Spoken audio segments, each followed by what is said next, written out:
Sometime in the early morning hours of July 3, 1971, Jim Morrison, the iconic lead singer of The Doors, died of heart failure at the age of just 27. He was found by his girlfriend, Pamela Courson, unconscious in the bathtub of their Paris apartment. Morrison had struggled in the months preceding his death.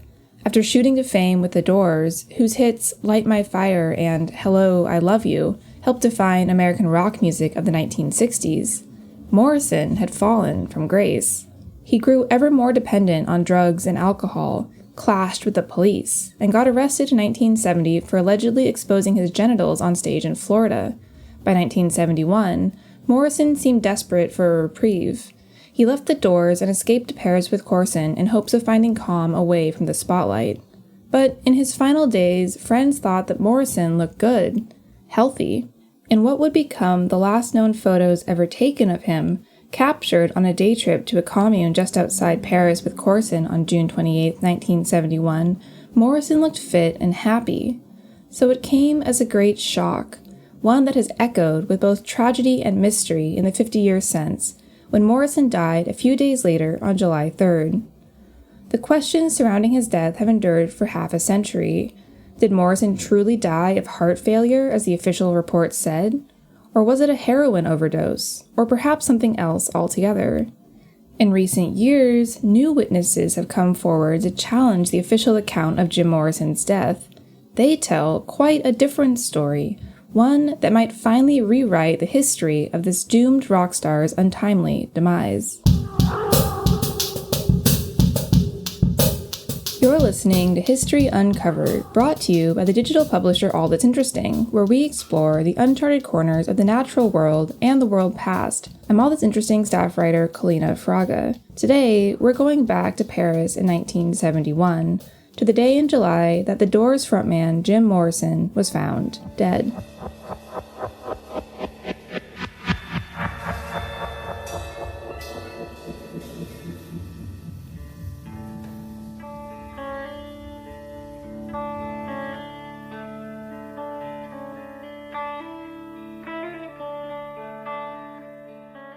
Before Jim Morrison moved to Paris, he lived the rebellious life of a counterculture rock star, and Morrison's rebellion started young.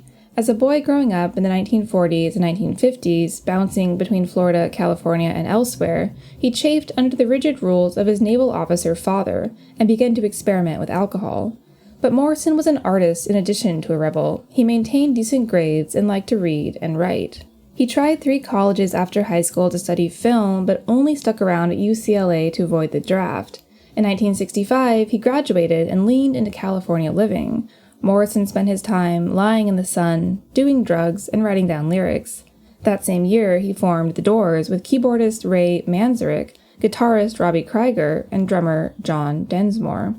His father wrote him a stern letter asking him to, quote, give up any idea of singing or any connection with a music group because of what I consider to be a complete lack of talent in this direction. But just 2 years later, Morrison's band produced a hit, Light My Fire, which shot to #1 on the Billboard pop charts. From there, they released album after album, producing 5 more records between 1967 and 1971, and penned iconic hits like People Are Strange and Hello, I Love You.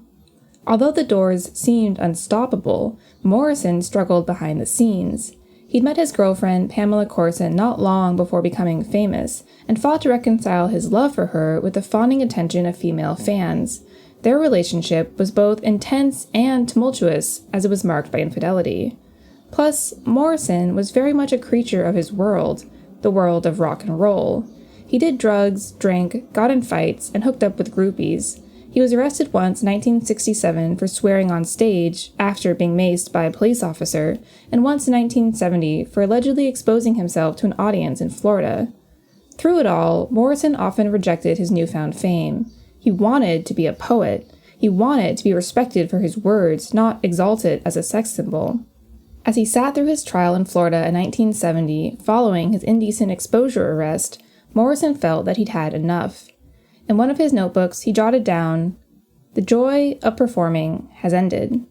Soon afterward, in March 1971, Jim Morrison left The Doors and moved to Paris with Courson.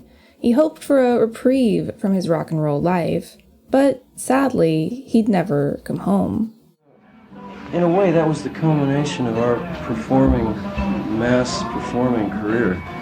I think subconsciously I was trying to get across in that concert that I was trying to reduce it to absurdity. Yeah. And it worked too well. Parisian life seemed to agree with Jim Morrison. He spent his days writing and walking through the city alone. He and Courson spent their nights at the city's underground rock clubs, including a spot called Rock and Roll Circus, which was known for its abundance of heroin. Morrison had gained weight before coming to Paris. He was no longer the skinny and boyish rock star that had posed shirtless with the Doors. But in photos of his final days, Morrison looks newly trim, happy, and at ease.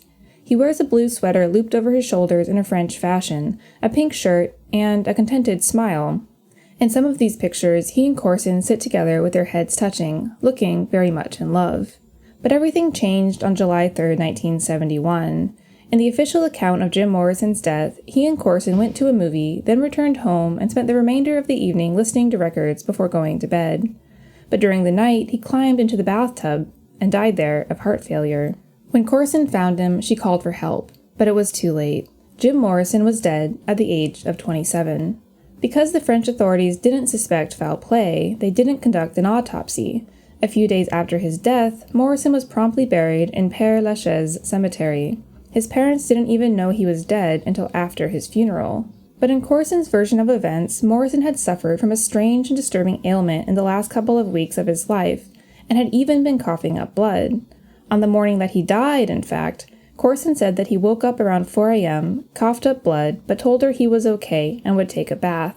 She slept for a bit, then went to check on him, but he was dead. Courson later recounted the scene to Doors manager Bill Siddons, who said, "Jim had a half smile on his face, and at first Pamela thought he was kidding, putting her on, but he was dead." The true facts of Jim Morrison's death were obscured from the start. No one even knew he died until July 9th, after he'd been buried. And when Courson got back to the States, she made a startling confession to Danny Sugarman, who'd started managing the Doors after Morrison's death. According to Courson, Morrison had actually died of a heroin overdose after taking what he thought was cocaine. Two of Morrison's friends, however, say that when they saw Courson and Morrison on July 2nd, the couple had knowingly taken heroin after a night of drinking. And indeed, singer Marianne Faithfull says that her boyfriend, Jean de Bretagne, sold Morrison the heroin that ended his life. He went to see Jim Morrison and killed him, she said, decades later. In any case, for years, Morrison's death has been understood to be heart failure, likely caused by a heroin overdose. Meanwhile, Courson's story about the bathtub has not entirely stood the test of time. More than 30 years after Jim Morrison's death, another version of the story emerged.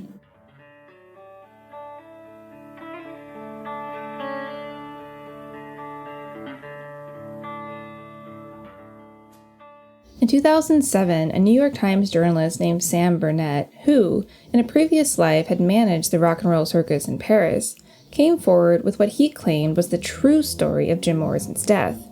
In his book, The End, Jim Morrison, Burnett says that he saw Morrison enter the bathroom with two drug dealers around 1 a.m. on the fateful morning of July 3rd. But when Morrison did not emerge, Burnett, who was then 26, sent a bouncer to investigate. The bouncer kicked down the locked door of a stall and found Morrison dead. As Burnett writes, the flamboyant singer of the Doors, the beautiful California boy, had become an inert lump crumpled in the toilet of a nightclub. His face was gray, his eyes closed, there was blood under his nose and a white foam around his slightly open mouth, and in his beard, he was not breathing. At that point, the two drug dealers with Morrison insisted that he was not dead, but merely unconscious. They carried him from the club. Burnett suspects that they took him home and put him in a bathtub in an attempt to revive him, while Courson slept in the next room. Could Burnett's story be true? At least one person has echoed his narrative of that night, Patrick Cheval, a war photographer and writer who was hanging out at the Rock and Roll Circus on July 3rd. He claims that he helped carry Morrison. "I think he was already dead," Cheval said. Plus, Burnett's story overlaps with Faithfull's claim that her boyfriend, Bretagne, provided the heroin that night. But if witnesses had seen Morrison dead, or close to dead, in the club on the morning of July 3rd, why did they wait so long to tell their story? As Burnett puts it, he simply wanted to respect the wishes of Morrison's loved ones, who spun their own version of what happened to the rock star. Jim Morrison's friends and his fiancée Pamela Courson chose a story where there was no drugs, no alcohol, no overdose, Burnett explained. I did not want to dispute that out of respect for his family and his entourage. However, Burnett isn't the only one who claims that something happened to Jim Morrison that night that didn't show up in the official narrative. In fact, ever since Jim Morrison died, countless conspiracy theories have suggested that he never died at all.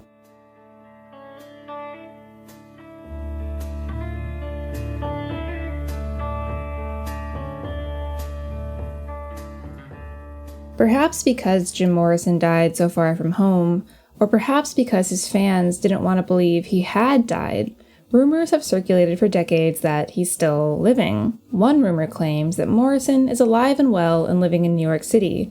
This theory insists that Morrison spends his days in the Big Apple writing and reciting poetry, what he always wanted to do before fame got in the way.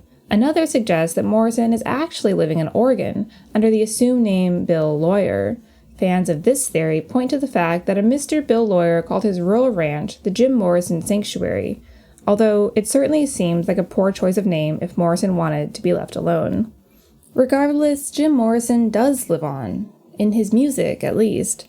The Doors remain popular more than 50 years after they were formed, and their timeless hits have delighted generations of audiences who weren't even born until after Morrison's death. In that way, at least Jim Morrison got the respect as an artist that he always wanted in his relatively short time on Earth.